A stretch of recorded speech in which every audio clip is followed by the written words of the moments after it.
Welcome back CNBC आवाज पर आप देख रहे हैं property Guru presented by signature global. और अब कुछ और सवाल, ब्रेक से पहले काफी इंटरेस्टिंग बातें हुई हैं। असलम साहब हमारे साथ बने हुए हैं और असलम जी अब कुछ एक मेल्स हैं। एक है मिस्टर अनिल कुमार गुप्ता का, ये आया भिवाड़ी से और पूछ रहे हैं क्रिश औरा, लोकेशन है अलवर बाईपास रोड के आसपास भिवाड़ी, एक 2 यूनिट है 1 BHK के। अच्छा, और एक का पर यूनिट प्राइस है 25 लाख रुपए, पोजीशन इनको मिल चुका है।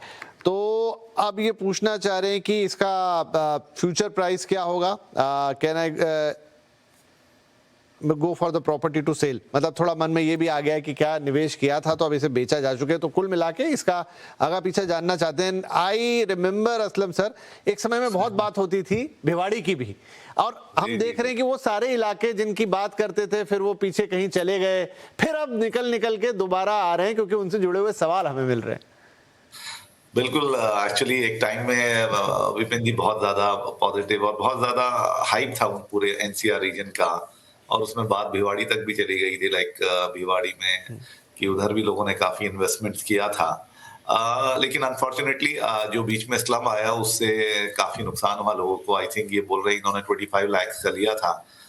तो मुझे लगता है कि अभी भाव कुछ ज्यादा इंप्रूव नहीं हुए हैं। डेफिनेटली जो उनका भाव था उससे बढ़ गए हैं, लेकिन जो एक एप्रिसिएशन होना चाहिए था फ्रॉम उस टाइम से लेकर अभी तक वैसा नहीं है। क्योंकि अभी रीजन भी यह है कि एनसीआर में अगर आप देखें तो नोएडा, ग्रेटर नोएडा, नोएडा एक्सटेंशन, गुड़गांव वही आगे एक्सपेंड होता जा रहा है, और जो लोगों की प्रेफरेंस है वो उसको अभी वहीं ले रहे हैं। क्योंकि जब पहला जो ये साइकिल रन हुआ था एनसीआर का, तो उसमें ये था कि भिवाड़ी तक चला जाएगा डेवलपमेंट और बहुत फास्ट होगा, उसी तरह से सबको फायदा होगा, इंडस्ट्रीज आएंगी।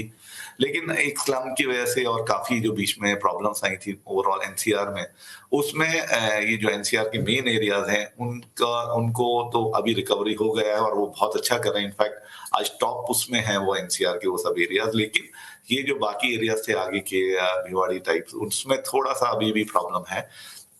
इसलिए मैं कहता हूँ आपका शायद आपने 25 लाख में जब लिया था तो शायद वो बहुत भाव टाइम से अहेड था, तो वो आपने महंगा लिया था। अभी वो भाव वहां तक पहुंचे हैं और थोड़ा इंप्रूव हुआ है, डेफिनेटली इंप्रूव हुआ है। तो कॉल आपका रहेगा टोटली, अगर आपको लगता है। क्योंकि मैं आपको ये जरूर बता सकता हूँ कि अभी भी जो एप्रिसिएशन है वो उसकी जो गति होगी वो उतनी नहीं होगी जो बाकी एनसीआर के इलाके जो मैंने बोले हैं, नोएडा या नोएडा एक्सटेंशन या ग्रेटर नोएडा, क्योंकि बजट के हिसाब से मैं बात कर रहा हूं। तो अगर आपको लगता है कि आप ऐसा कर सकते हैं, क्योंकि आप नुकसान में नहीं होंगे ये तो तय है, तो अगर आप चाहिए तो यहाँ दोनों, अगर ये दोनों इन्वेस्टमेंट पर्पस के लिए लिए थे तो मुझे लगता है ये बेच देने चाहिए, क्योंकि प्रॉपर्टी भी पुरानी हो गई होगी तो उसका एप्रिसिएशन वैसे भी बहुत मुश्किल हो जाता है। तो आप उसे बेच के आप नोएडा एक्सटेंशन में या फरीदाबाद वगैरह में भी आप ट्राई कर सकते हैं, क्योंकि वो एक अच्छे इलाके हैं और अच्छा इंप्रूव कर रहे हैं और आपके बजट में भी आ जाएगा। तो मेरी सलाह यही रहेगी कि अगर आप कर सकते हैं तो डेफिनेटली इन्वेस्टमेंट से आप निकल के नोएडा एक्सटेंशन वगैरह में आप इन्वेस्ट कीजिए। चलिए अनिल साहब, तो जैसा बिहाड़ी का इतिहास अभी डिस्क्राइब किया असलम साहब ने कि लॉन्ग बैक बातें होती थी, फिर कुछ है, लेकिन अब अगर आपने इन्वेस्ट किया तो इसमें तो साफ सलाह है कि इनमें से आप निकल जाइए और क्या जो दूसरे एनसीआर के इलाके हैं उसमें आप जाके इन्वेस्ट कर सकते हैं। अब एक और मेल हमारे पास है और ये है, ये भी नाम राशि उनका सेम ही है, ये अनिल रॉय साहब हैं। रॉय साहब, आपसे रूबरू बात होती तो और बेहतर होता, लेकिन ठीक है आपके मेल से अब काम चलाएंगे फिलहाल। और ये पूछ रहे हैं कि इन्हें बेंगलुरु में निवेश करना है और उन्होंने ऑलरेडी कुछ प्रॉपर्टीज देखी हैं, जैसे सत्वा ग्रुप के कुछ प्रोजेक्ट हैं और वो शॉर्टलिस्ट किए हैं, और एयरपोर्ट के पास हेमलेट है, एरोपोलिस है, वसंता स्काईज है, और बुद्धिगिरी क्रॉस रोड के पास इन्होंने सॉन्गबर्ड, ईस्ट क्रेस्ट, इस तरह के कुछ प्रोजेक्ट देखे हैं। अब वही होता है कि जब आप ज़्यादा प्रोजेक्ट देखते हैं, ज़्यादा ऑप्शन देख लेते हैं, थोड़ा कंफ्यूजन आता ही है। सो जस्ट एक आइडिया चाहते हैं कि अमंग ऑल दिस प्रोजेक्ट्स कौन सा बेहतर होगा इन टर्म्स ऑफ इन्वेस्टमेंट भी और रहने के लिहाज से भी। मेरे ख्याल से अच्छी बात यह है कि थोड़ा सा हमारे लिए इजी कर दिया कि सारे ही सत्वा के प्रोजेक्ट्स हैं। सो वो एक अच्छी बात है कि चलिए आपने एक बिल्डर को आइडेंटिफाई किया है और उस पर आपका ट्रस्ट है, तभी आप उनके ही प्रोजेक्ट देख रहे हैं। सो ट्रस्ट बिल्कुल आपने ठीक किया है। सत्वा ग्रुप अपने आप में काफी रिनाउंड और रेप्यूटेड डेवलपर्स है, काफी काम करते हैं बैंगलोर में, और मतलब चाहे वो कमर्शियल डेवलपमेंट्स हो या रेसी हो, काफी अच्छा काम करते हैं और क्वालिटी काम है, डिलीवरी टाइम पे है, हमेशा ट्रैक रिकॉर्ड बहुत अच्छा रहा है। सॉरी। सो मुझे लगता है कि आपका डेवलपर चॉइस एकदम ठीक है।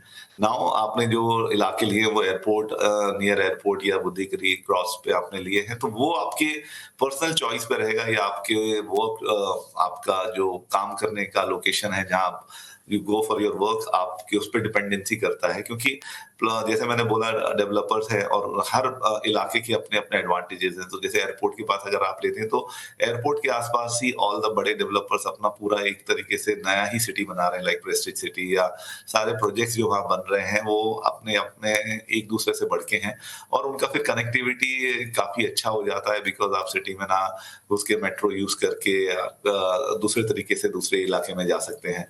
सो वो एक तरीका है। या फिर आपने अगर जो दूसरा इलाका लिया है बुद्धिगिरी क्रॉस, वो आपके हो सकता है कि आपके काम से रिलेटेड हो।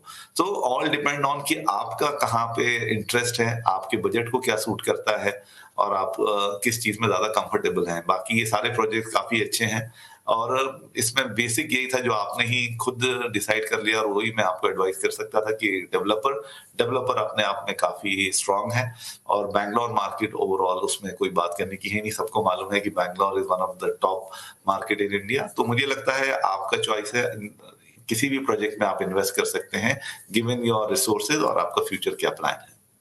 जी, तो again it's up to you. सारे प्रोजेक्ट अच्छे हैं, जैसा बताया डेवलपर आपने अच्छे चूज किए हैं। थोड़ा सा डिसीजन मेकिंग में ये हो जाता है कि आपके लिए कहाँ ऑफिस स्कूल्स बहुत सारी चीज़ें रहती है, सोशल फैब्रिक कहाँ का आपको अच्छा लग रहा है उस पर काफ़ी कुछ डिपेंड करता है। प्राइस पॉइंट भी मोर और लेस इन प्रोजेक्ट के आपने देखे ही होंगे जब सबको आपने आइडेंटिफाई किया है, तो accordingly will take a call. बाकी सारे प्रोजेक्ट अच्छे हैं, किसी में कोई इशू नहीं है।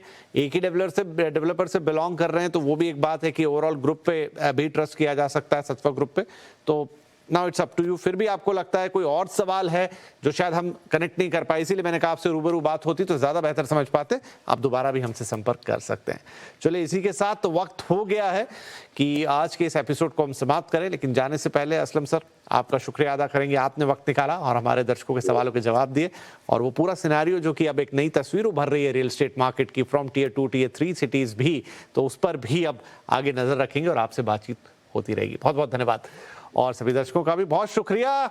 आप हमारे लिए वक्त निकालते हैं और हम पूरी कोशिश करते हैं कि आपके उस वक्त की पूरी कीमत अदा की जाए। अपने सवाल हमें भेजते रहिए। पीजेट मनी कंट्रोल आपके पास हमारा ईमेल एड्रेस तो है ही, लेकिन हमारा व्हाट्सएप नंबर 7045220000 आपके लिए अगर ये ज़्यादा आसान तरीका है तो इससे सवाल भेज दीजिए। जैसा आपको ठीक लगे बस हम तक पहुंच जाना चाहिए और फिर हम आपसे संपर्क करके और डिटेल ले लेंगे। तो इस हफ्ते के लिए इतना ही, लेकिन अगले हफ्ते फिर मुलाकात करेंगे। और सर्दियों का मौसम है, थोड़ा पोल्यूटेड भी है आसपास का एनवायरनमेंट, दोनों से अपनी रक्षा कीजिए, सुरक्षित रहिए। टेक केयर, नमस्कार।